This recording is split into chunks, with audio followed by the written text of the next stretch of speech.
Hello प्यारे साथियों, आज की ऑनलाइन क्लास में आपका स्वागत है। आज हम लेकर आए हैं ऐसा टॉपिक है जो कक्षा 10 के लिए बहुत ही इम्पोर्टेंट है, क्योंकि इसमें बोर्ड परीक्षा में एक क्वेश्चन अवश्य पूछा जाता है। तो आज हम साबुन व अपमार्जक का विस्तार से अध्ययन करेंगे। तो सबसे पहले हम पढ़ेंगे साबुनीकरण की परिभाषा, अर्थात साबुन का निर्माण किस प्रकार होता है, इसका अध्ययन करेंगे।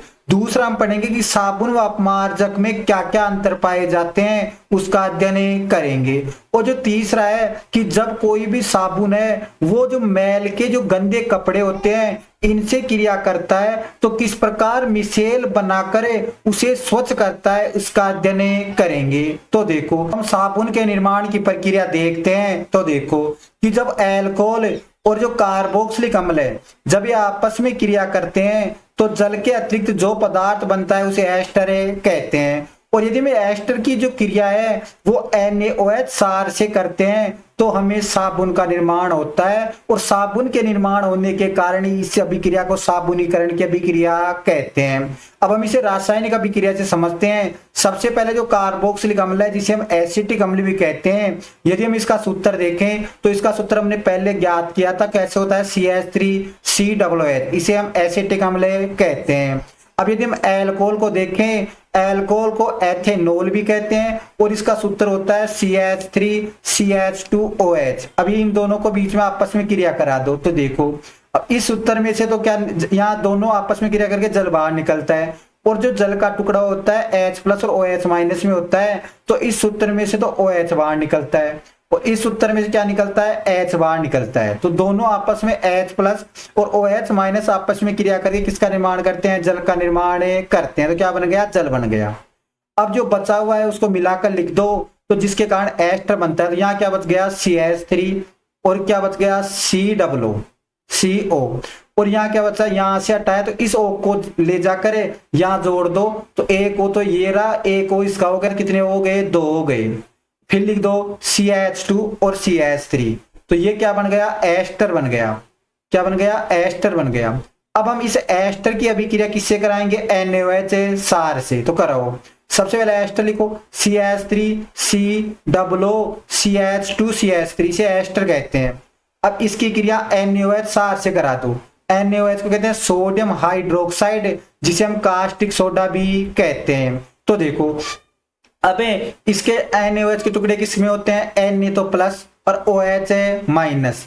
अब यदि हम इसमें देखें तो इसमें ये जो यहाँ CH3COO तक तो टुकड़ा किसमें हो जाता है, माइनस में हो जाता है और यहाँ तक टुकड़ा किसमें हो जाता है, प्लस में हो जाता है। तो सबसे पहले अब इसको मिला के लिख दो। तो देखो, यदि इस अभिकारक का यदि हम धनात्मक ऋणात्मक लेते हैं तो हम आगे वाले अभिकारक का क्या लेंगे, धनात्मक लेंगे और ये दोनों आपस में मिलकर सूत्र का निर्माण करते हैं। तो क्या बन गया, इसका ऋणात्मक ले लो, इसका धनात्मक क्या है, Na+ और दोनों की संयोजकता समान है, कट जाती है और पास पास लिख दो तो क्या बन गया, CH3COONA।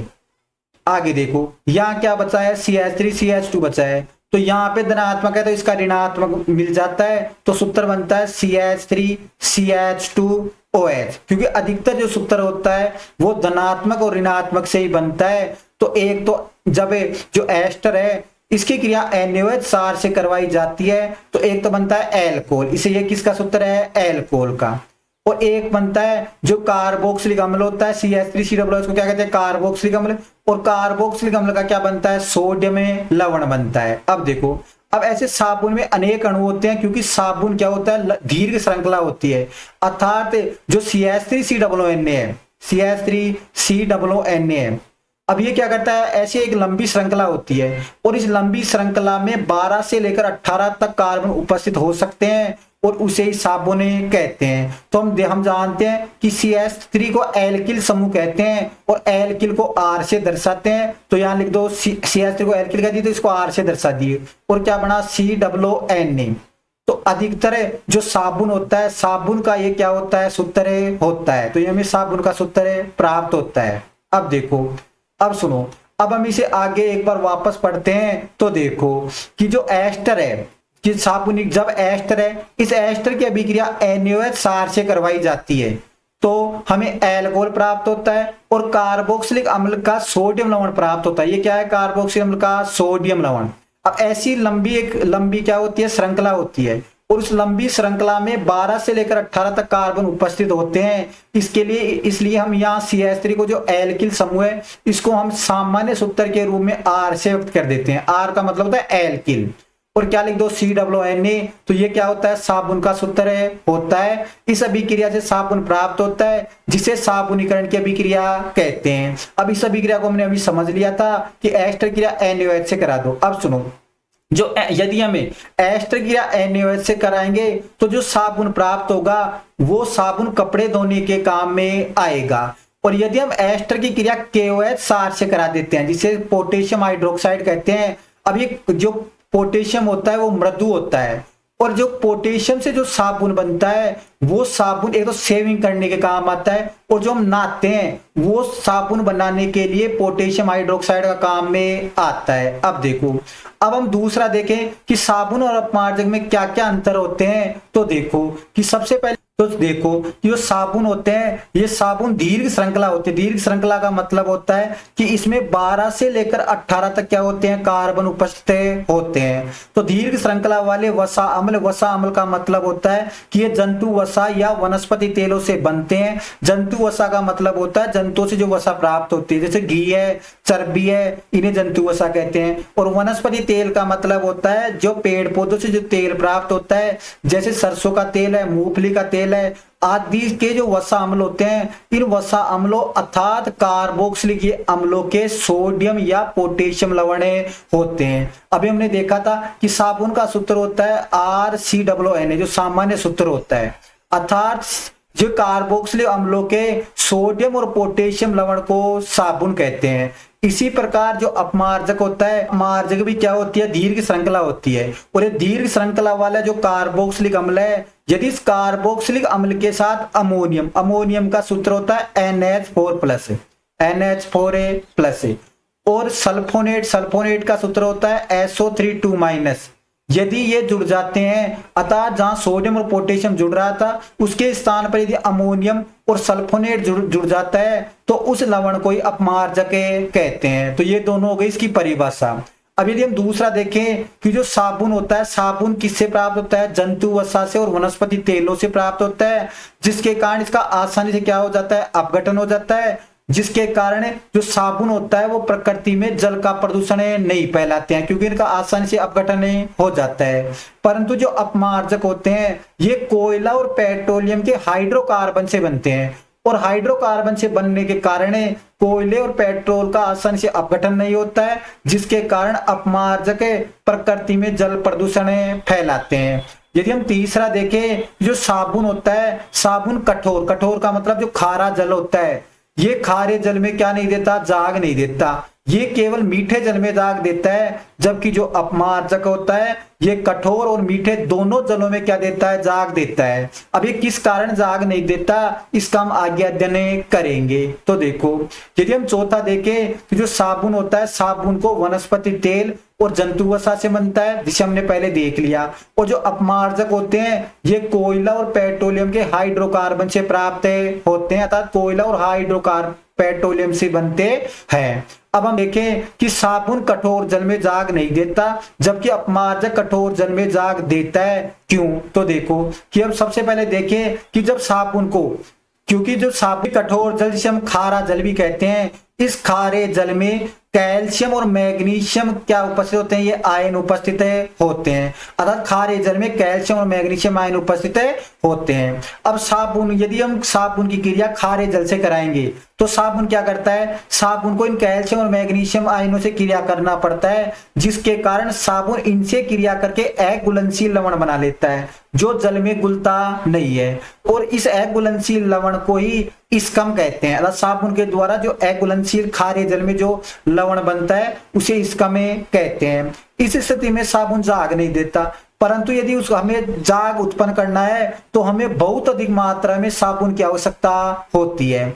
इसी प्रकार जो अपमार्जक होता है, ये अपमार्जक क्या करता है, खारा जल अर्थात कठोर जल में आसानी से क्रिया कर लेता है, और कठोर जल में जो कैल्शियम और मैग्नीशियम आयन उपस्थित होते हैं, इनकी से क्रिया करके ये घुलनशील लवण बना लेता है, और घुलनशील लवण बनाने के कारण ही ये जो अपमार्जक होता है कठोर जल में आसानी से जगह दे देता है। तो देखो अब हम अपमार्जक को देखें तो देखो कि जो अपमार्जक होता है, ये अपमार्जक क्या करता है, कैल्शियम और मैग्नीशियम आयन से क्या कर लेता है, क्रिया कर लेता है, और क्रिया करके घुलनशील लवण बनाता है। घुलनशील का मतलब ये क्या होता है, जल में घुल जाता है, और घुलनशील लवण बनाने के कारण जो अपमार्जक होता है, जो कठोर का मतलब होता है खारा जल, और एक खारे जल में आसानी से जगह दे देता है। इसी कारण कठोर जल अर्थात खारे जल के लिए हम अपमार्जक का अधिक प्रयोग करते हैं। अब यदि हम आगे देखें कि जो साबुन होता है, ये साबुन को जब हम गंदे वस्त्रों पर से क्रिया करता है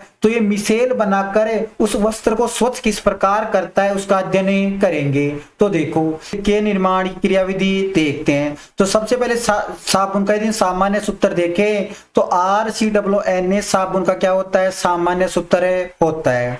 अब यदि इसका आयनन करते हैं तो इस सोडियम पर तो धनावेश पाया जाता है और RCOO पर माइनस पाया जाता है। अब देखो तो इसके टुकड़े कर तो RCOO माइनस और सोडियम पर कैसा आयन आ गया, धनायन आ गया। अब हमें इसकी संरचना बनानी है।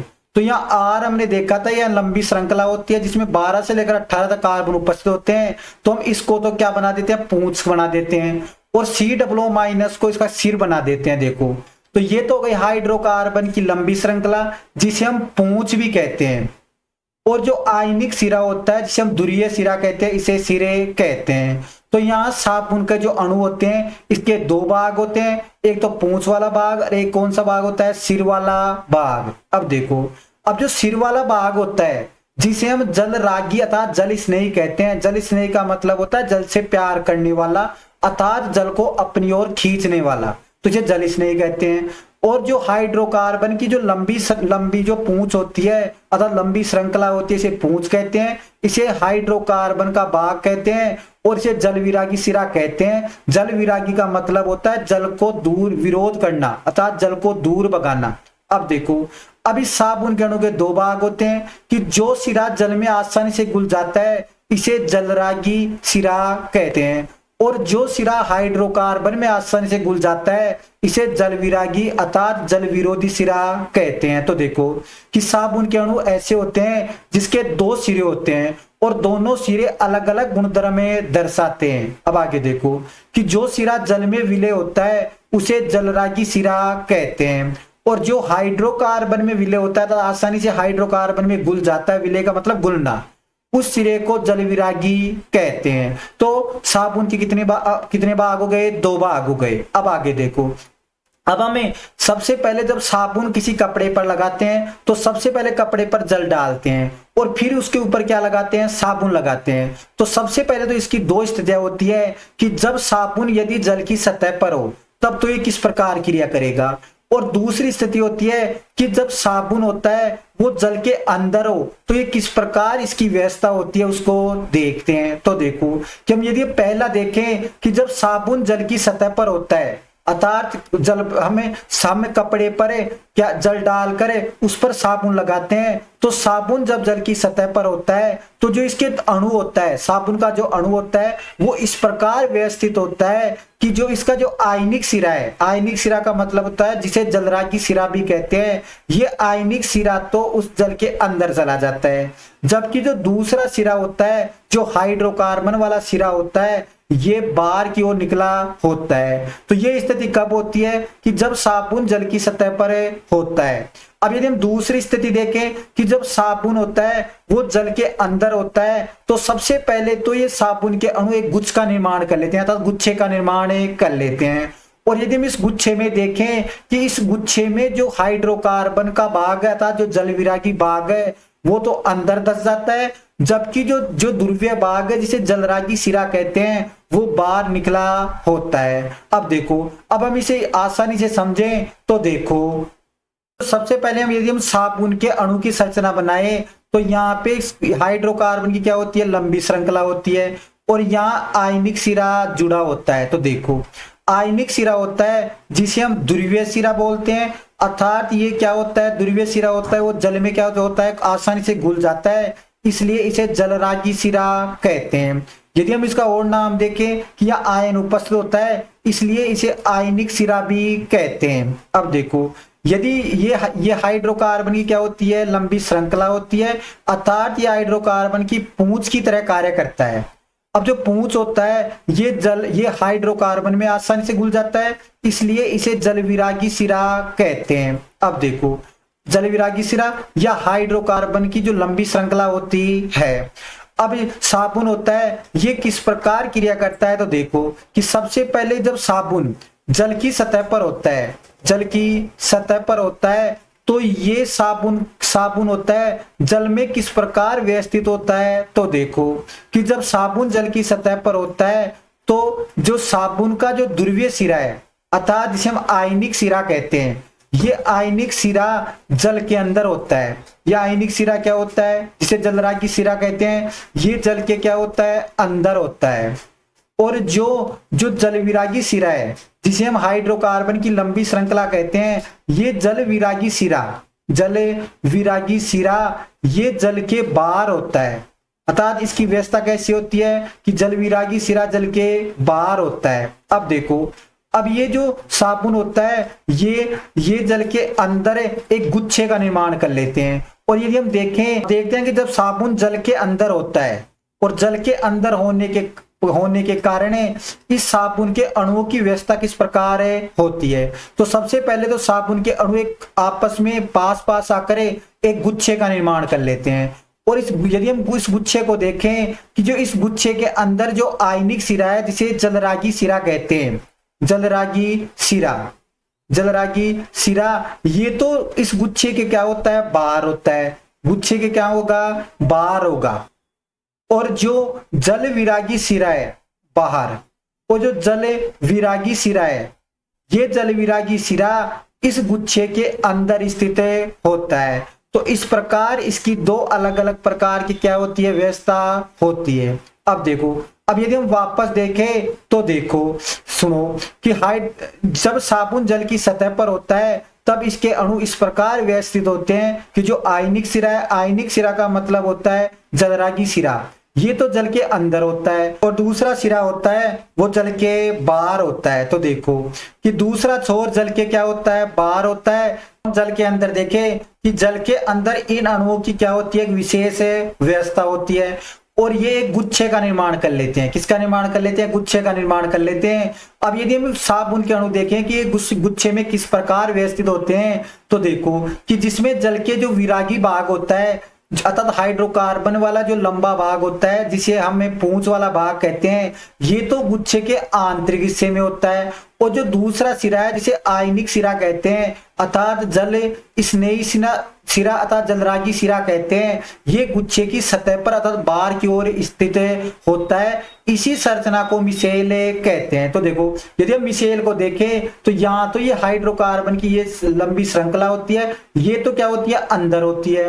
और जो दूसरा सिरा, जिसे आयनिक सिरा अर्थात जल रागी सिरा कहते हैं, ये क्या होता है, बाहर स्थित होता है। तो इसे मिसेल कहते हैं। और इस मिसेल के जो बीचों बीच होता है, केंद्र में क्या होती है, मैल अर्थात गंदगी होती है, अर्थात जो बीचों बीच क्या होती है, गंदगी होती है। अब देखो, अब ये जो गंदगी होती है, जो तेल की बूंदें होती हैं, ये तेल की बूंदें जल में तो अघुलनशील होती है, जबकि हाइड्रोकार्बन में ये जो तेल की बूंदें हैं, जिसे हम गंदगी कहते हैं, ये हाइड्रोकार्बन में घुलनशील होती है। तो ये हाइड्रोकार्बन में आसानी से घुले जाती है। अब आगे देखो कि मिसेल के रूप में अब हाइड्रोकार्बन में घुल जाने के कारण ये मिसेल बना लेती है, और मिसेल बनाने के कारण ये साबुन क्या देता है, इन्हें स्वच्छ कर देता है। अब आगे देखो, क्योंकि जो तेल और मैल होता है, ये मिसेल के केंद्र में क्या हो जाती है, एकत्र हो जाती है, और इकट्ठी होने के कारण ये हाइड्रोकार्बन में आसानी से क्या होती है, घुलनशील होती है। अब आगे देखो, अब जो मिशेल का विलयन होता है, ये मिशेल का विलयन कोलाइडी विलयन के रूप में होता है। कोलाइडी विलयन का अर्थ होता है कि ये विसमांगी विलयन होता है, अर्थात इसमें सभी जो प्रावस्था होती है वो अलग अलग अवस्थाओं में उपस्थित होती है। अब यहाँ पे जो देखो, यहाँ पे समान आयन उपस्थित होता है, COO minus COO minus COO minus, अर्थात पास पास समान आयन उपस्थित होता है, जिसके कारण समान आयन उपस्थित होने के कारण ये आयन एक दूसरे को क्या करते हैं, प्रतिकर्षित करते हैं। क्योंकि समान आयनों के बीच में प्रतिकर्षण होता है, अर्थात जिसके कारण विकर्षण होने के कारण ये कभी भी जो मैल होता है ये अवक्षेपित नहीं होता, अर्थात एक जगह कभी भी इकट्ठा नहीं होता, क्योंकि एक दूसरे को क्या करते हैं, प्रतिकर्षित करते हैं। अब आगे देखो, अब जो मैल होता है जब एक जगह अवक्षेपित नहीं होता अर्थात इकट्ठा नहीं होता तो ये मैल तैरता रहता है, और इस तैरते हुए मेल को जो मिशेल होता है अर्थात जो साबुन के द्वारा जो मिशेल बनती है इसे ये आसानी से क्या कर देती है, हटा देती है। अब आगे देखो, यदि हम मिशेल के विलयन में से प्रकाश को गुजारें तो ये प्रकाश को प्रकीर्णित कर देती है, अर्थात इसको फैला देती है, अर्थात इसको अलग अलग दिशाओं में प्रकीर्णित अर्थात फैलाने का कार्य करती है।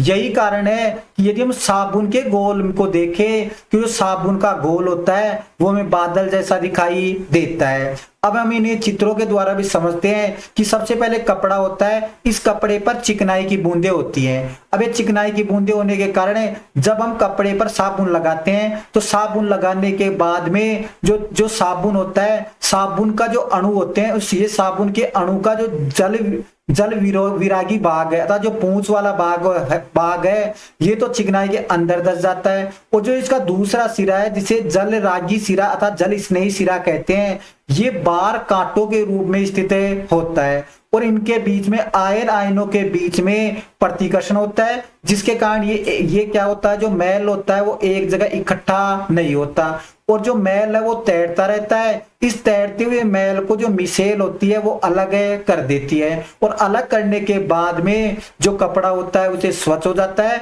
और हम इसे आसानी से साफ कर सकते हैं। अब देखो, आशा करता हूं कि आपको साबुन व अपमार्जक आसानी से समझ में आ गया होगा। अगर वीडियो अच्छा लगा तो प्लीज इसे लाइक, शेयर और सब्सक्राइब कर देना। धन्यवाद।